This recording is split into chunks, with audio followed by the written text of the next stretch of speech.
Hai, balik lagi ke self journaling aku day 4. Hari ini aku mau cerita tentang apa ya?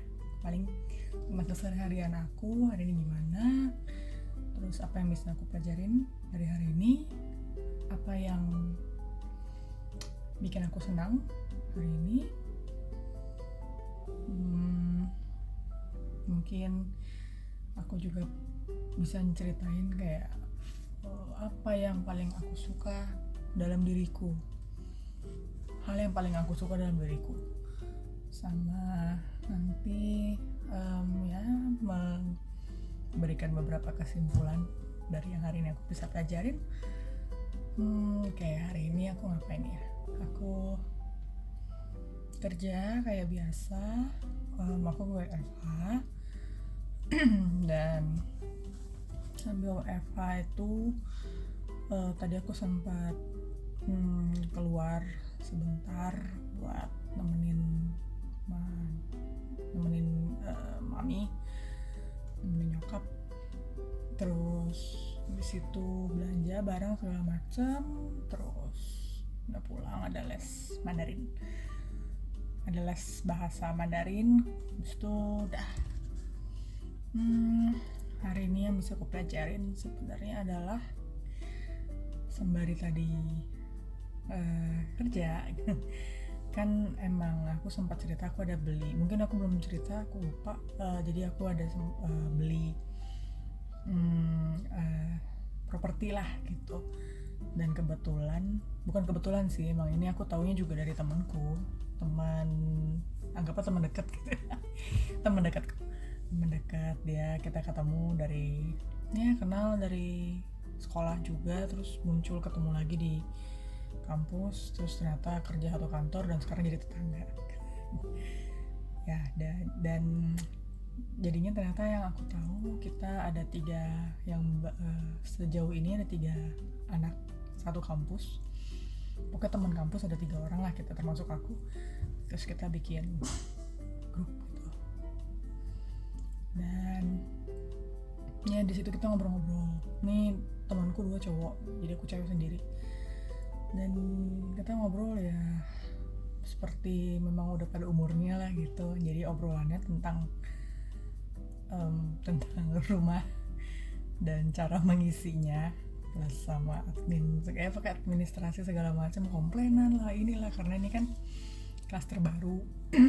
Dan di situ pas cerita-cerita gitu kayak mereka udah banyak tahu lah istilahnya, kayak aku nggak tahu emang ini karena aku yang emang cewek atau emang karena aku yang kurang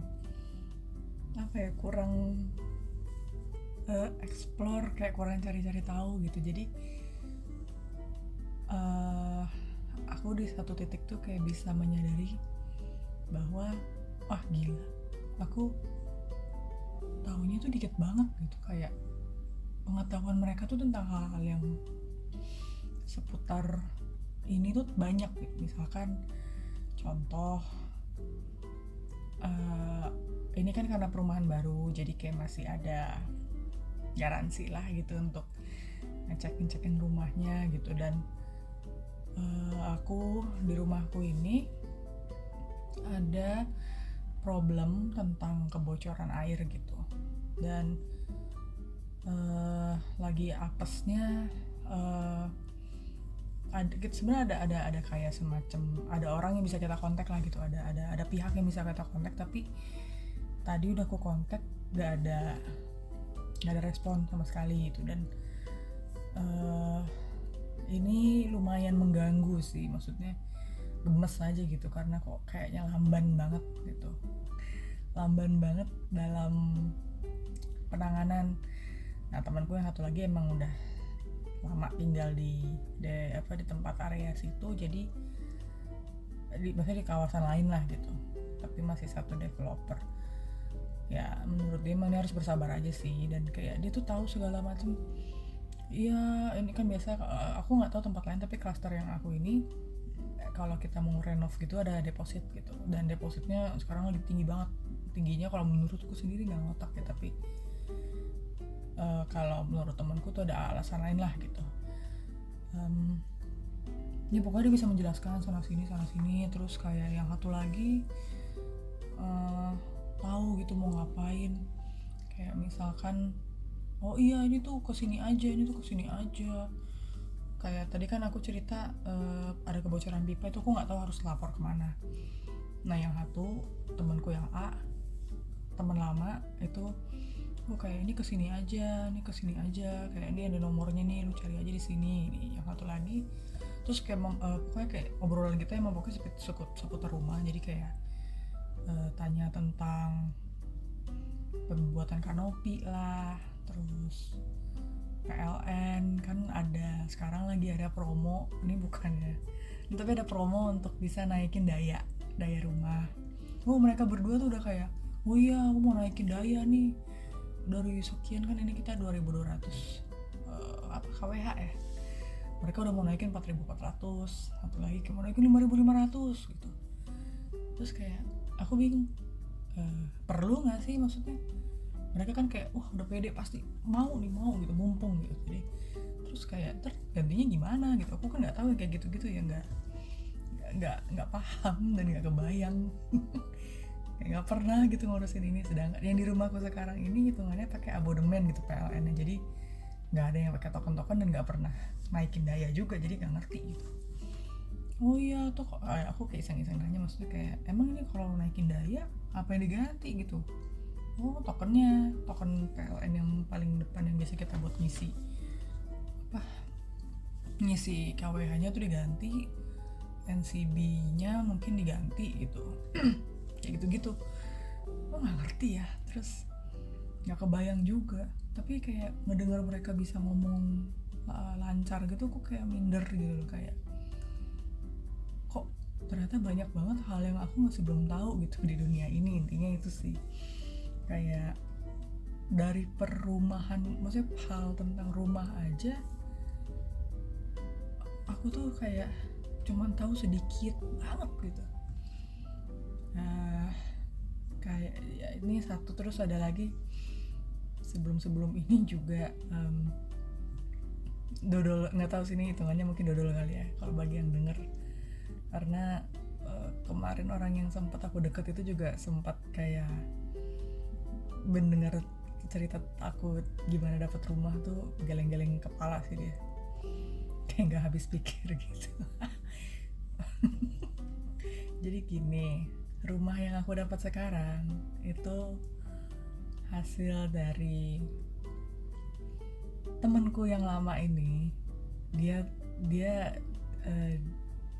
jadi sales memang di rumah itu, maksudnya developer ini, dan dia sendiri sebenarnya beli rumahnya gitu. Dia cerita kayak ya gue udah cari kemana-mana gitu, udah 2 tahun muter-muter rumah segala macem, menurut gue rumah ini si cluster ini, developer ini tuh udah yang paling the best deal lah gitu, kayak harganya masuk, lokasinya nggak terlalu jauh, kayak gitu. Aku yang sempat mau nyari rumah dulu memang, tapi nggak dimulai-mulai gitu nyarinya, kayak mager ya gitu, harus nyari kesana kesini, mondar-mandir, terus aku nggak tahu apa yang harus ditanya gitu kan, kayak namanya beli rumah kan surat menyurat segala macam kan pusing ya. Jadi ya udah kayak iya lu mau nggak gitu, maksudnya ini kebetulan emang gue juga ngejualin gitu, jadi marketingnya nih gitu. Terus mumpung dia sempat nanya awalnya kayak lu sekarang udah umur berapa gitu, udah umur 30 ya, tahun lalu nih kejadiannya. Iya, wah kalau udah kayak gitu bukan hati-hati sih, kayak wah berarti KPR lu udah maksimal 30 ini gitu, kalau di atas itu lu udah gak bisa 25 tahun ya kalau gak salah, jadi kayak cuma 20 tahun gitu, karena udah kayak gitu kan cicilan pasti berat ya. Secara rumah kan gak mahal, gak murah ya. Terus wah panik ya udah, oh gitu ya, iya terus kenapa lo mau beli yang di sini gitu. Aku nanya ke dia, gue udah jelasin tuh, iya kayak gue udah nyari 2 tahun Vi, mondar-mandir gini, yang ini kesini, pokoknya aku mention, kayak aku ada mention beberapa perumahan yang aku sempat incar tadinya, cuman masih belum ada niat untuk lihat karena jauh dan belum ada waktu, kayak mager gitu. Terus dia bilang kayak, iya kalau yang ini banyak truknya, kalau ini gini, kayak ya masuk akal gitu penjelasannya dia kan. Ya udah, nah menurut gue yang the best deal ya ini Vi. Ya udah, terus aku kayak namanya juga temen yang udah lumayan lama, jadi aku percaya dong. Apalagi kan dia juga ibaratnya beli rumah bukan buat dimain-mainin, maksudnya itu buat dia tinggal juga nantinya. Jadi hitungannya ya dia beli untuk yang menurut dia the best gitu. Dan saat itu tanpa pikir panjang aku langsung percaya, kayak gue percaya sama lo deh, apa yang lo pilih rumahnya nih kayaknya gue juga mau beli deh. Lo yakin Vi kayak itu beli rumah kan kayak bukan beli permen ya. Ini kayak gue percaya karena menurut lo udah ini, gue juga kayak anggapnya ini memangkas waktu gue untuk mencari-cari rumah gitu. Jadi kayak kesimpulannya menurut dia udah oke, ya berarti entah gimana aku percaya ya itu yang paling oke gitu. Karena ya kurang lebih tipenya mirip-mirip, maksudnya kita juga nyari harga yang kurang lebih sama lah gitu kan. Terus yang lokasinya masih di Tangerang juga gitu. Kayak gitu. Aduh, si dodol emang. Nah ya udah, terus cuman ya aku nggak ngerti yang kayak apa, ada SHM-nya gimana, ada AJB-nya. Ya dia sempat mention, cuman aku nggak ngerti gitu. Kayak udah tuh dibikinin KPR segala macem, yang ya dibikin aja gitu. Aku apa sih, ada istilah segala macam aku nggak ngerti lah gitu. Pokoknya tanda tangan, ngurusin KPR, ngajuin KPR, terus serah terima. Apa sih, kalau udah KPR kan ternyata aku baru tahu nih, kayak banyak lah yang aku baru tahu semenjak mengurus beli rumah ini nih. Kayak ribet lah ini, menurutku sih kayak ini hal yang paling aku males urusnya gitu, karena ngurusin begini tuh ribet banget, persurat menyurat. Kayak apa ya, ngurusin ngajuin KPR-nya aja tuh ribet udah, karena kita harus ngajuin beberapa bank. Dari situ kita harus lihat dealnya. Dan KPR itu kan banyak. Kita harus lihat apa, rating awal-awal itu kan pasti ada bilangnya flat rate gitu. Kayak kamu cicil bunganya itu masih normal, rata selama beberapa waktu gitu. Nah ini aku dapat yang 5 tahun flat rate, tapi setelah itu floating rate gitu kan, bisa sampai 12%, Mamma Mia. Ya gitu. Tuh aku baru tahu. Terus hitungan yang ke belakangnya aku udah nggak ngerti, kayak harusnya mungkin ada yang bisa ditanya lagi, tapi aku nggak tahu mau nanya apa. Kayak ya udah, aku cuma mikir ya itu kalau kayak gitu ya aku udah harus mulai nabung dari sekarang berarti untuk mengurus si floating rate nanti gitu kan. Terus udah, singkat cerita udah semua kelar diurus, DP udah, terus ada biaya IPL, apa sih dia bilang, kebakaran, apa sih, jaminan kebakaran atau apa, aku lupa lagi, pokoknya banyak lah gitu. Kayak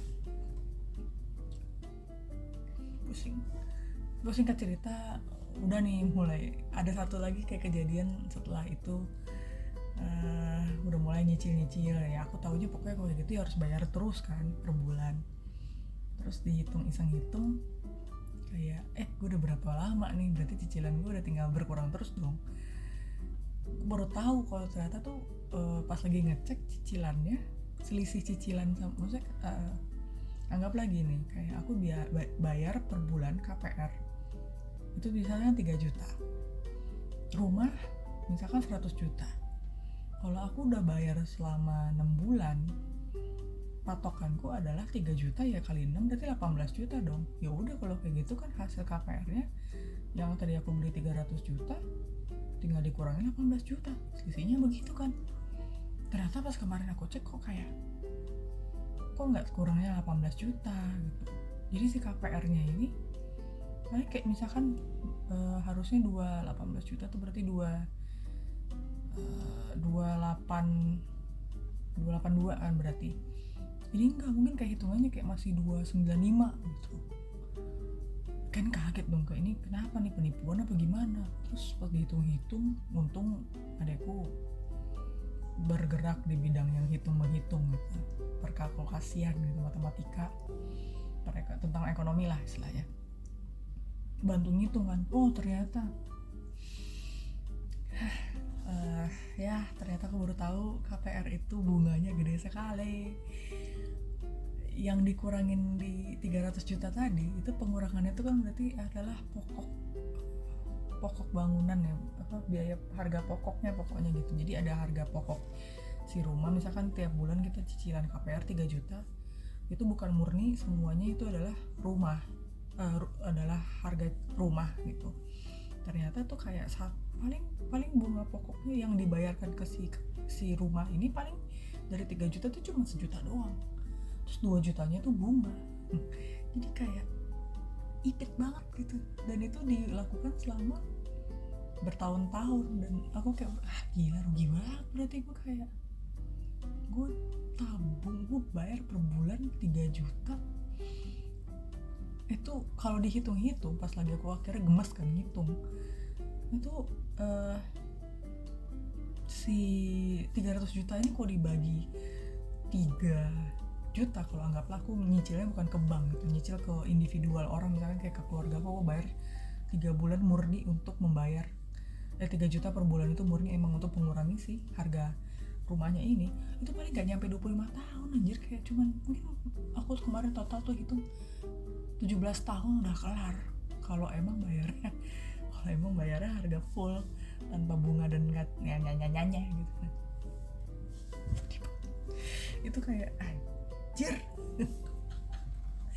Ya kedodolan aku yang baru taunya tuh setelah gitu, bukannya dari awal. Terus udah gitu ini juga developer ternyata sertifikat rumahnya masih belum ada, jadi biaya AJB gitu-gitu nanti kita tanggung lagi. Ternyata ada yang sebenarnya malah, makanya kan banyak yang dibilang ya rumah tuh free biaya AJB gitu-gitu. Nah itu tuh kalian harus, saranku dari kalian harus emang pinter-pinter ya nyari gitu. Dan kalau menurutku, kalau emang ada uang lebih dan cash, mungkin belinya rumah second sih, kayaknya lebih worth it. Karena dengan hargaku yang sekarang nih, menurutku tuh dengan ukuran rumahku tuh kayak kurang, kayak nambah dikit lagi tuh aku bisa dapat berapa kali yang lebih lebar gitu. Nah kebetulan orang yang kemarin lagi ku PDKT ini tuh yang akhirnya nggak jadi ini, jadi pas denger aku cerita kayak gitu tuh kayak kenapa lu bisa kayak gitu lah intinya. Kayak pertama dia emang nggak suka sama si developer yang aku punya rumah ini, emang dia nggak suka karena menurut dia namanya udah jelek lah. Walaupun emang ini developer masih banyak jual rumah murah gitu, dan menurut dia banyak developer lain yang bagus gitu. Tapi habis itu dikasih contoh, memang semuanya yang menurutku nggak cocok lokasinya sih, lebih ke lokasinya sih. Tapi developer sendiri sebenarnya udah bagus gitu. Terus dia nanya-nanya kayak terus kemarin pas lagi udah serah terima handover kan, jadi kayak udah dapat kuncinya gitu. Terus kalau udah serah terima gitu, surat ininya gimana, surat itunya gimana, BPHTB, terus AJB-nya gimana, terus ngurus SHM-nya nanti gimana, masa harus bayar lagi, emang kemarin gini. Wah berarti kalau SHM-nya belum datang, belum jadi, berarti itu rumah tanahnya masih tanah sertifikatnya tuh belum jadi gitu, kayak dari apanya gitu. Ya Allah tuh aku lupa lagi. Pokoknya kayak banyak yang dia tuh bisa langsung gitu, kayak aku tuh kayak ketahuan banget begonya ya. Kayak kenapa sih otaknya, kenapa begini banget. Kayak ya udahlah gitu, sekarang tuh jatuhnya udah pasrah gitu. Kayak emang nggak cari tahu dulu sebelumnya, kayak enggak, kayak udah impulsif tahu ini rumahnya begini, dan pas lagi dicek ternyata laku banget kayak kacang goreng. Jadi pas aku udah oke nih, gue udah mau beli nih rumah gitu kan, Terus dipilih, ternyata ada tahap-tahapnya kayak iya Vi lu harus milih dulu nih nomor rumahnya lu mau yang mana aja, kasih 3 pilihan, tiga opsi. Ya udah, dan itu dapetnya udah nyisa gitu, kayak yang bener-bener udah nyisa, kayak pas aku mau milih ada tiga nomor, 15 menit kemudian udah diambil orang. Kayak anjir ya, udah kayak kacang goreng. Makin panik lah aku. Udah kayak yaudah yang ini aja langsung, daripada hilang rumahnya kan, sayang, capek juga nyari lagi gitu. Impulsif sih saat itu gitu. Terus pas lagi makin kesini kayak ya harusnya aku tidak seperti itu ya, kalau tahu kayak begini modelannya kemarin harusnya lebih matang. Tapi ya susahnya, namanya juga marketing ya. Ini aku kayak hitungannya orang yang kemakan marketing sih, kayak taunya tuh manis-manisnya doang gitu, pas lagi dijalanin kesini anjay ribet. Begitu ternyata ya kalian mesti tahu cluster itu nggak dibikin masih ada cacat-cacatnya ya, dan itu harus teliti banget gitu ngecekinnya. Ini aku kemarin lihat aja banyak banget yang masih deflect, kayak ada tembok yang bocor, terus pipanya bocor. Ini lagi nunggu kebocoran atap karena menunggu hujan, tapi masih musim kemarau. Jadi ya kayak gitu. Terus kayak mau masang AC juga katanya garansinya angus, kayak banyak banget lah aturan. Gitu. Jadi pokoknya, dan kembali lagi ke topik awal, ya jadi kayak itu baru pokoknya yang aku tahu. Kayak aku nggak ngerti karena apakah emang kebetulan orang-orang yang pahamnya ini adalah cowok-cowok, tapi nggak juga sih, pasti ada cewek juga sih yang bisa paham kayak ginian. Aku ngerasa kayak gila, ilmuku dalam hal beginian tuh cicit banget.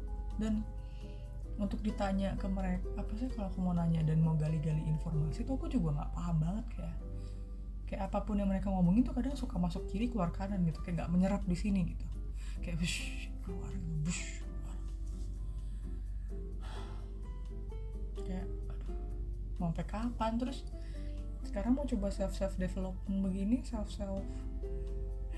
mau coba self development ya ini mungkin salah satunya sih, self development secara terpaksa, karena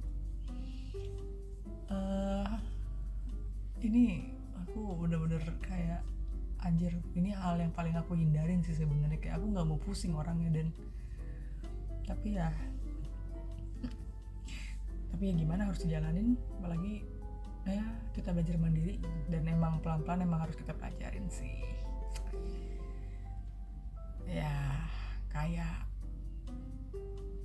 ya itu sih aku yang bingung. Kayak misalkan mereka tuh teman-temanku tahu kayak oke, gue mau udah ada rumah nih, mau ngapain. Kayak misalkan yang para cowok-cowok ini 3 ya, jadi hitungannya si 2 temanku, teman kampus, sama si yang kemarin nih, orang yang kemarin aku PDKT ini nih, aku ngambilnya 3 inilah gitu. Mereka kayak udah tahu ini mau diapain, itu mau diapain. Kayak misalkan simpelnya gitu, kayak jendela, gordennya aja gitu. Mereka yang satu yang si kemarin orang kan ini juga habis punya rumah nih, si orang yang PDKT ini kan baru punya rumah, dia beli second ya. Dengan ketelitiannya dia udah mendapatkan yang menurut dia terbaik itu, dan menurutku oke sih, maksudnya oke, dengan dealnya di best deal lah, oke lah. Dia pasang jendela tuh, pasang roller blinds yang di kerek-kerek itu kan. Menurut dia itu efisien, nggak pusing nyucinya, kayak gampang lah nyucinya gitu, daripada pakai gorden yang tirai gitu. Terus yang 2 ini, yang satu ya gue juga nggak mau pakai gorden, males nyucinya gitu. Kayaknya sih pakai roller blinds kayaknya dia, atau mungkin pakai yang bisa, dia bahkan tahu kayak ada aku juga baru tahu ada jendela yang bisa pakai pipa PV kayak ada atas itu kayak ada roller gitu, kayak ada kerekan, kayak pipa pakai PVC gitulah bahannya. Aku nggak tahu bentuknya kayak apa gitu, tapi kayaknya kau tahu aja gitu, gue nggak tahu sama sekali. nggak tahu sama sekali, taunya cuman gorden gitu, gorden yang gini yang kayak zaman dulu, terus ada kain cak gitu. Terus kalau yang satu lagi yang teman lama aku ini kayak, iya gue juga kayaknya mungkin mau pakainya roman shades gitu, kayak rollerblade tapi dia kayak melipat gitu kayak gini, terus kayak masuk ke dalam gitu. Terus kayak kok gue cuma kepikirannya gorden aja ya, kenapa? Yang lain kayak gue mau pakai ini, listrik mau gue naikin, ini kayak gue kayaknya 2200 kayaknya masih aman-aman aja, ini aja rumah segede ini yang menurutku gede, 2200 aman-aman aja. Ya emang sih nggak bisa dipakai AC-nya tiap pagi tiap saat sih, cuma bisa malam doang. Cuman kayak 30 tahun hidup di sini fine aja, kayak udah gitu di sana rumahnya makin lebih kecil, kayak sepertiganya doang dari yang ini anjir. Mau dipasang, dinaikin voltasenya 4400. Belum lagi nanti kan kayaknya harga voltase 4400 sama 2200 tuh kan bakal beda hitungan kWh-nya ya, kayaknya lebih mahal. Beban lagi dong duit. Gitu deh. Gitu.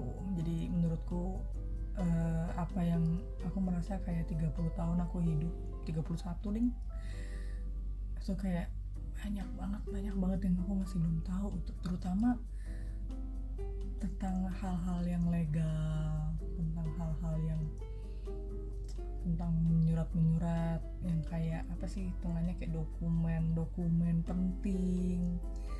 Ini nih aku bener-bener kayak orang bego sih, aku nggak kebayang harus mulai dari mana gitu, dan aku nggak teliti, kayak anaknya tuh kayak haho aja.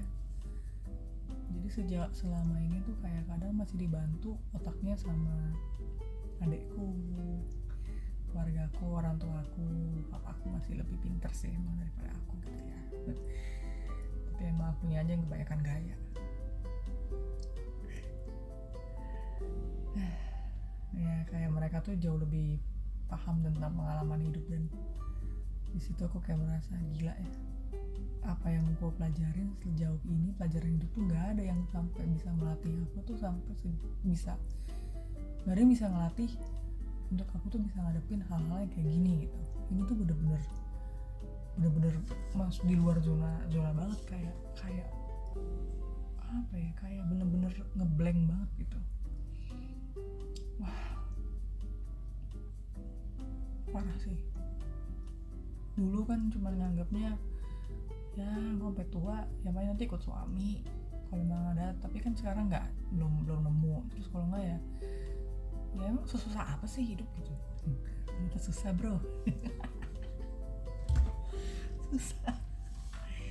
susah ya, jadi kayak dulu ya baunya nempel aja sama orang tua, terus orang tua lah yang ngurus gitu kan, kayak anak manja.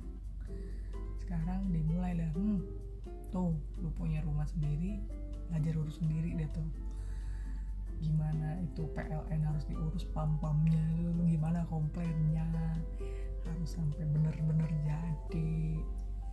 Terus ngurusin hal-hal pembangunan aja masih dibantu sama orang tua, kayak nggak bisa aku kalau mau disuruh mulai sendiri tuh aku bisa tunda-tunda sampai kapan. Males banget ngurusinnya, harus nyari dulu, ini kayak nggak satu-satu gitu anaknya. Di sini ketahuan betapa minimnya ilmuku yang di sini membuat aku merasa tertabok oleh realita. Pelajaran yang bisa diambil dari hari ini adalah apapun yang kamu udah merasa kamu cukup, kayak jangan merasa kamu cukup dengan apa yang kamu punya, karena kayak sekarang aja nih aku kayak bener-bener ngeblank gitu untuk menghadapin hal yang baru gitu. Kayak kamu akan bertemu hal-hal yang baru nanti pelan-pelan tiap hari gitu, dan dari manapun kamu bisa belajar hal-hal baru, kayak dari sudut apapun lah gitu. kayak aku contohnya sekarang aku belajar banyak hal baru tentang mengurus rumah, ngurusin KPR gitu-gitu tuh nih hal yang baru semua gitu, dan aku harus mengerti gitu apa yang sedang aku kerjakan kayak gitu. Jangan, pokoknya harus kuasain lah gitu. Dan ini kesempatan aku buat belajar. Boleh mengeluh, boleh ciut, tapi nggak boleh berhenti di tengah-tengah, karena ini kamu udah kayak menikah ya gitu. Maksudnya KPR ini tuh udah kayak komitmen seperti kamu menikah gitu. Dan ini bebannya hampir makan seumur hidup. Aku aja 25 tahun gitu, kamu bayangin sampai umur 50 masih bayar rumah yang seipit itu. Kecuali kalau emang dapat uang dadakan ya, langsung lunas sih, amin. Itu dan kalau kamu bingung, sering-sering sama tanya teman kalau emang ada yang bisa ditanya, atau pokoknya cari orang yang menurut kamu tuh bisa diandalkan untuk hal ini. Dan di sini baru kerasa pentingnya bersosialisasi, pentingnya circle, pentingnya kerabat-kerabat, orang terdekat, karena baru di sini kelihatan siapa yang bisa bantuin kamu dan siapa yang enggak. Siapa yang bisa kamu tanya-tanya untuk hal-hal begini. Kalau kamu udah kepikiran, jaga dia baik-baik, mungkin kayak maksudnya tetap keep in touch lah gitu. Kamu nggak bakal tahu kapan kamu bisa membutuhkan hal-hal kayak gini, kapan kamu bisa ketemu hal-hal yang di luar dari kuasa kamu, kayak di luar dari apa yang kamu bisa gitu. Dan kadang butuh mereka, dan kamu pokoknya jadi kayak kalau sekarang tuh kamu pasti akan kagum gitu dengan apa yang mereka bisa gitu, kayak, dan kamu mungkin langsung merasa kayak wah gila, gue nggak tahu apa-apa nih ya. Jadi kayak jangan merasa kamu udah cukup ilmunya gitu dengan apa yang kamu sudah jalani selama ini. Di atas langit masih ada langit gitu. Itu sih nah itu lesson learn ya untuk hari ini. Dan aku ya itu sih, itu juga prinsip aku. Jadi kayak selalu mengosongkan gelas yang ada di kamu, karena banyak yang masih bisa kamu serap dari orang lain gitu ya, banyak apapun itu gitu. Kayak jadi pastikan gelas kamu selalu kosong kalau kamu ketemu orang lain. Belajarlah untuk merendahkan diri, bukan merendahkan diri, belajarlah untuk merendah, dan kita bisa lihat kelebihan orang itu yang ternyata kamu tuh nggak punya gitu, kayak, dan itu bisa membuka pikiran kamu. Maaf lantur, aku juga bingung ngomongnya, semoga kamu mengerti.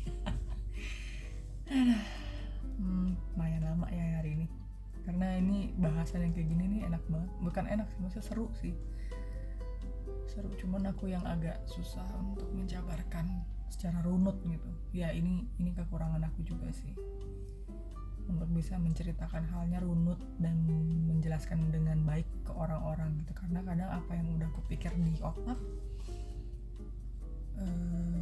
udah dipikir dengan jelas, pas diceritain cuma dapetnya sepipit-pipit doang gitu, kayak gitu. Padahal sebenarnya yang aku mau ngomong segini, tapi pas lagi diomongin cuma segini. Jadi orang suka nggak dapet gambarannya juga gitu, nggak jelas banget gitu.